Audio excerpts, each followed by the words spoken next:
Hey y'all, welcome back to Faith and Fairways Homeschool. My name is Renee, and I'm just really glad that you're here. This year, I'm making a big change in the way that we're going to do our literature for our homeschool, and I'm excited to share our plans with you. So, over the years, we've used different literature curriculums, and I can honestly say that I do love the convenience of a curriculum, like a boxed curriculum. I love that everything is just kind of open and go ready.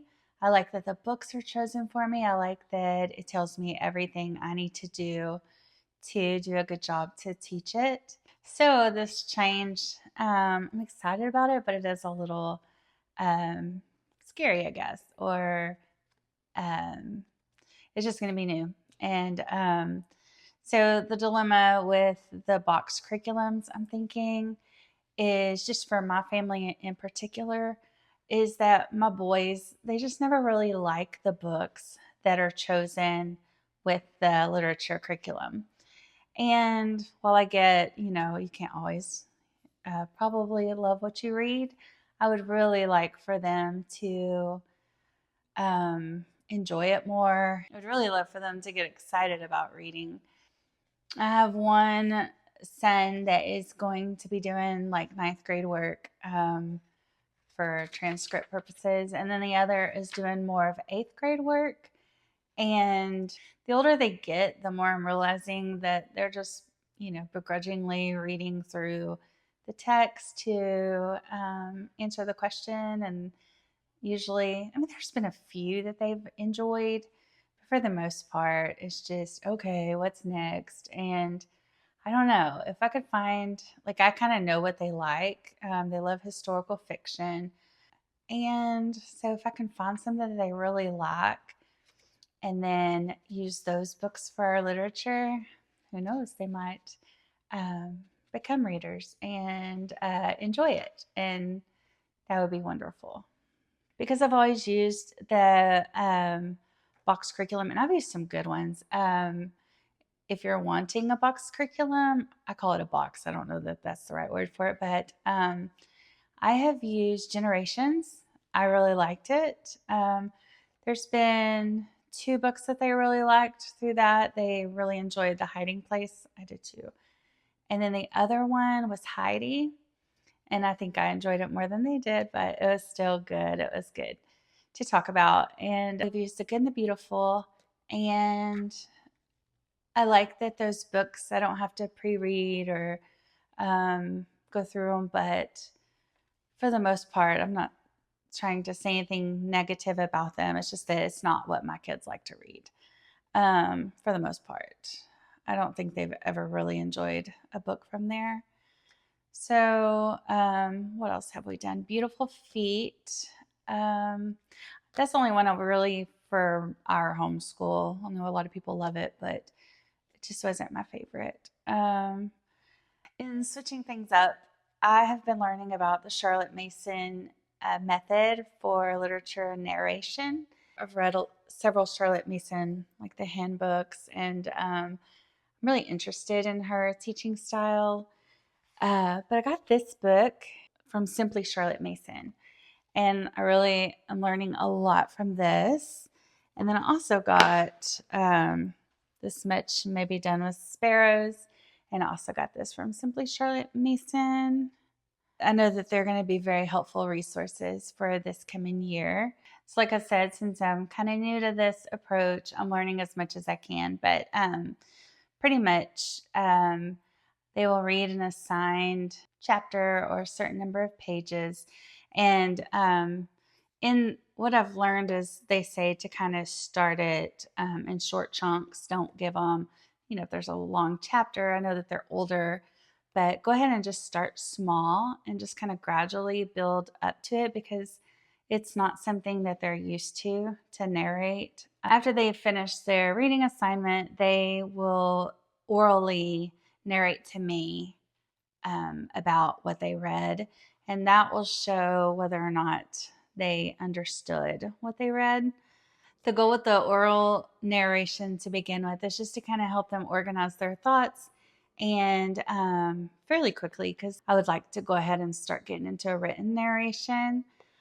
But I'll probably take, the first maybe book, and we'll do more oral narration and kind of gradually get into written narration. I have kind of in my notes is the whole purpose of narration, written or oral, will tell you whether or not they understood the story, help them organize their thoughts, and remember important details and be able to communicate clearly what they read. And so that's kind of the goal. And I'm really excited. I've been going through these two books. I think they're going to be very, very helpful with it. And then I also follow Sarah Mackenzie. She does the Read Aloud Revival. I'm no longer like subscribed to her or a member, but even if you're not, even if you don't pay the membership, she's so just so full of great tips and knowledge, and she's just fun to learn from. But she had a free printable that you could get, and it's 3 questions to ask for narration by Sarah Mackenzie. And I went ahead and I just wrote it down. It's a freebie, but I didn't want to mess with my printer. But one of the questions with to know whether or not they understand or understood what they're reading is, should he or she have done that? You can choose any character from this story and any of his or her actions. Let's see. An example she did is with the book Stregonona. And she said, should Stregonona have left Big Anthony on his own with her pasta pot? Why or why not? Another thing that she has, number 2, how is this like or different from, and you fill in the blank. So with Heidi, her example was, how is Heidi's life with grandfather the same as her life in Frankfurt, and how is it different? And so she says, when we think carefully about how characters, places, or events in the books we read are similar or different from others, we practice the art of thinking metaphorically. And so that is a good tidbit. And then the last one that she has is, who was blank in the story? And she said, insert any character trait. Who was sad? Who was nervous? Who was hardworking? Who was humorous? Who was wise or mysterious or generous? Or it's a long list. But anyways, and then in her notes, it just says, remember that we are going for conversation. And so I really like that. I don't know. I think it'll be really good.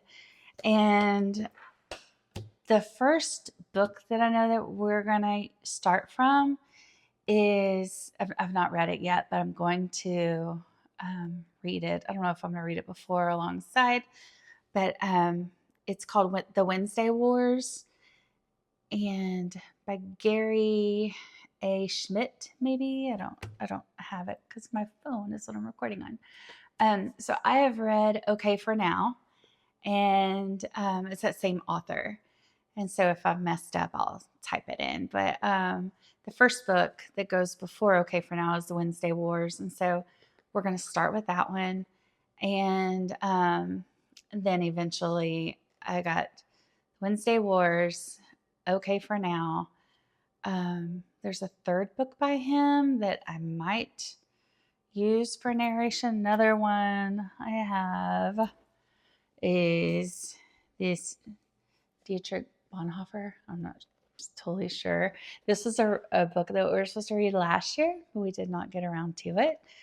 And then my boys love Sergeant York.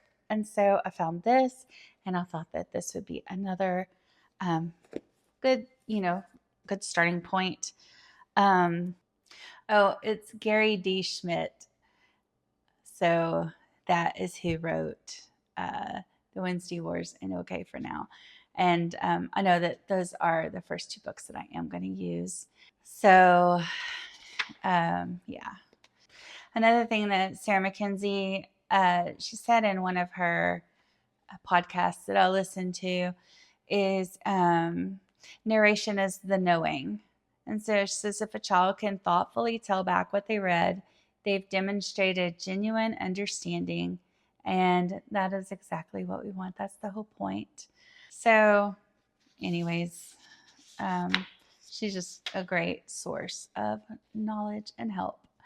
That's really all I know for our literature this year.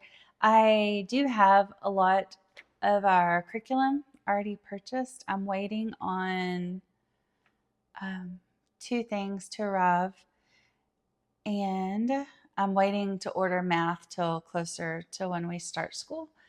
But anyways, I do need to do a video of our curriculum. I'm really excited about this year. Excited to be doing high school. It's always been important, but it just feels kind of different, I guess.